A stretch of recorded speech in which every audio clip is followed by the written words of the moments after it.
السلام علیکم ورحمۃ اللہ وبرکاتہ۔ Welcome back to my channel Sahar کی دنیا۔ آج کا ناول ہے ہیری پوٹر اور پارس پتھر کا راز۔ مسز ڈرسلی کا دن بے حد عمدہ اور خوشگوار گزرا۔ انہوں نے رات کے کھانے پر اپنے شوہر کو بتایا کہ پڑوسن کے اپنی سگی بیٹی کے ساتھ کیا تنازعات چل رہے ہیں۔ اس کے علاوہ ڈڈلی نے ایک نیا جملہ بولنا سیکھ لیا۔ نہیں کروں گا۔ مسٹر ڈرسلی نے خود پر قابو رکھتے ہوئے اطمینان بخش انداز اختیار کرنے کی کوشش کی۔ جب ڈڈلی کو سلا دیا گیا تو وہ مطمئن انداز میں ڈرائنگ روم کی طرف بڑھے تاکہ وہ ٹیلی ویژن پر رات کا خبرنامہ سن سکے۔ انہوں نے ٹی وی چلایا تو خبرنامہ جاری تھا۔ مسٹر ڈرسلی اطمینان سے بیٹھ کر خبریں سننے لگے اور آخر میں ہر جگہ کے لوگ بتا رہے ہیں کہ اس ملک کے الوؤں کی حرکتیں آج بہت ہی عجیب تھیں۔ حالانکہ الو عام طور پر رات کو ہی شکار کرتے ہیں اور دن کی روشنی میں شاید ہی کبھی دکھائی دیتے ہیں، لیکن آج سورج نکلنے کے بعد سے سینکڑوں الو ہر سمت میں اڑتے ہوئے دکھائی دیے۔ ماہرین ابھی تک اس بات کا سراغ نہیں لگا پائے کہ الوؤں نے اچانک اپنے نیند کے اوقات کیوں کر بدل ڈالے۔ خبریں پڑھنے والے مسکراتے ہوئے کہہ رہے تھے، بڑی عجیب بات ہے۔ اور اب موسم کے بارے میں آگاہی کے لیے جم میک گوفن، کیا آج رات کو بھی الوؤں کی بارش ہونے کی توقع کی جا سکتی ہے؟ ہیلو ڈیڈ، ماہر موسمیات نے کہا۔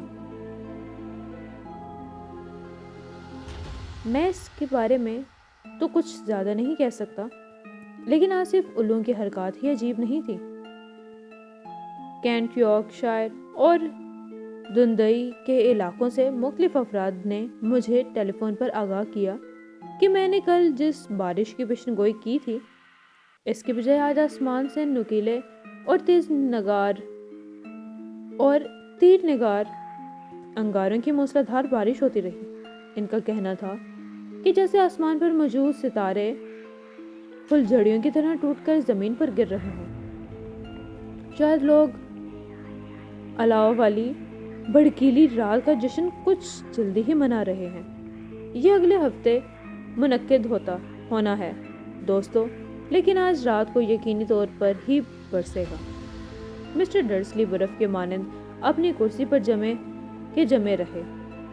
پورے برطانیہ میں انگاروں کی بارش، دن کی روشنی میں الوؤں کی پرواز، ہر جگہ چوگوں میں گھومتے ہوئے پراسرار لوگ اور پوٹر گھرانے کے بارے میں سرگوشیاں۔ اسی لمحے مسز ڈرسلی چائے کے 2 کپ اٹھائے ڈرائنگ روم میں داخل ہوئیں۔ اب بتائے بنا کوئی چارہ ہی نہیں تھا۔ انہیں اپنی بیوی کو کچھ تو بتانا ہی پڑے گا۔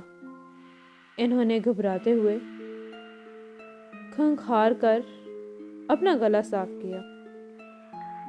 اوہ پیتونیا ڈیئر، حال میں تمہاری بہن کی کوئی خبر ملی ہے کیا؟ وہ بمشکل بول پائے۔ بالکل ویسا ہی ہوا جیسا کہ انہیں توقع تھی۔ مسز ڈرسلی کو نہ صرف حیرت کا جھٹکا لگا بلکہ ان کے چہرے پر ناگواری کا غصہ جھلکنے لگا۔ عام طور پر وہ لوگ جانتے تھے کہ مسز ڈرسلی کی کوئی بہن نہیں تھی۔ نہیں، مسز ڈرسلی تیکھی آواز میں غرائیں۔ کیوں؟ خبرنامے میں عجیب قسم کی خبریں سنائی جا رہی ہیں۔ مسز ڈرسلی نے دھیمی سی آواز میں کہا، الوؤں کی دن میں پرواز، انگاروں کی بارش، اور شہر میں آج بہت سی عجیب لباس پہن کر پراسرار لوگ گھوم رہے تھے۔ تو مسز ڈرسلی نے تمتماتے ہوئے سوال کیا۔ تو میں نے سوچا شاید کہیں ہو نہ ہو اس کا تعلق ان لوگوں سے، ان کی طرح کے لوگوں سے تو نہیں ہے۔ مسٹر ڈرسلی نے ہکلاتے ہوئے کہا۔ ان کے چہرے پر پسینہ نمودار ہو گیا تھا۔ مسز ڈرسلی ہارن سکڑ کر اپنے چائے کی چسکیاں لیتی رہی۔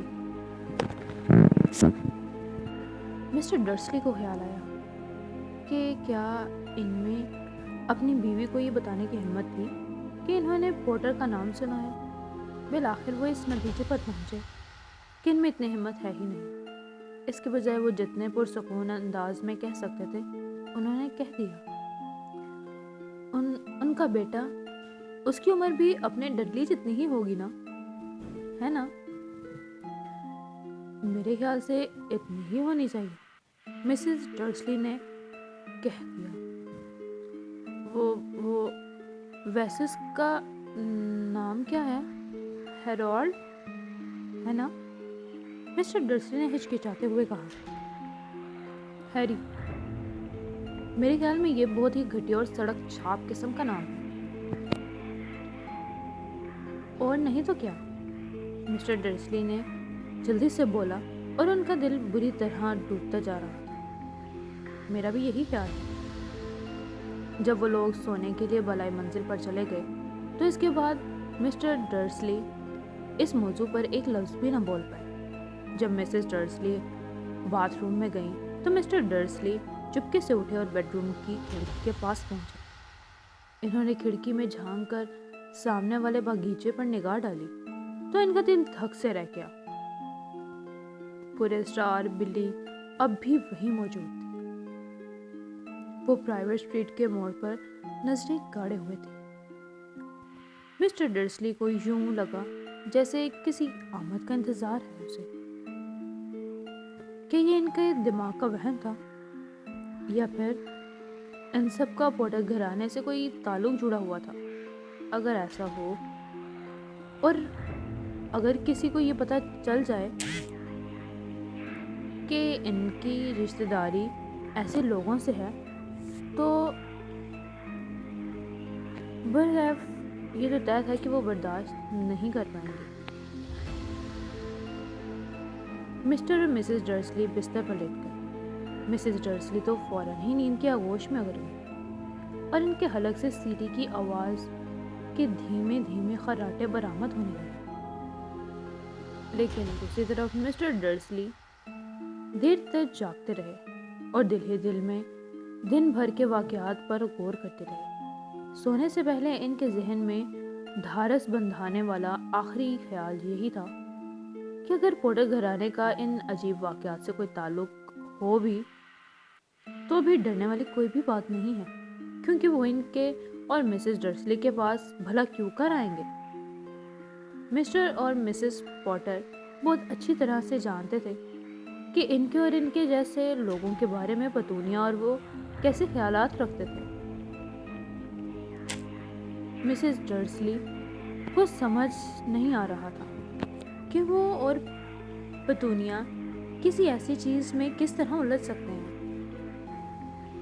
جو اس وقت ہو رہی ہوگی۔ انہوں نے گہری جمائی لی اور کروٹ بدل لی۔ اس کا ان پر کوئی اثر نہیں ہو سکتا تھا۔ ان کا اندازہ کتنا غلط تھا۔ مسٹر ڈرسلی بھلے ہی کچی نیند میں سو گئے تھے، مگر باہر منڈھیر پر بلی کی آنکھیں میں نیند کا نام و نشان بھی نہیں موجود تھا۔ وہ ابھی کسی پتلے کی طرح ساکت بیٹھی ہوئی تھی اور بلکہ جھپکائے بغیر پرائیویٹ اسٹریٹ کے دور والے موڑ پر نظریں گاڑے ہوئے تھے۔ جب بغل والی سڑک پر ایک کار کا دروازہ دھڑاک کی آواز کے ساتھ بند ہوا تو بھی وہ نہیں ہلی، نہ ہی تب جب دو الو اس کے سر کے اوپر سے اڑتے ہوئے ایک طرف چلے گئے۔ آدھی رات بیت جانے کے بعد وہ بلی اپنی جگہ سے متحرک ہوئی تھی۔ دراصل بلی جس موڑ پر نظریں گاڑی ہوئی تھی وہاں ایک آدمی نظر آیا۔ وہ اتنا اچانک اور چھپکے سے وہاں آیا تھا کہ دیکھنے والے کو یہی لگتا تھا جیسے وہ زمین کے اندر سے باہر نکل آیا ہو یا پھر ہوا کے جھونکے کے ساتھ وہاں نمودار ہوا ہو۔ بلی کی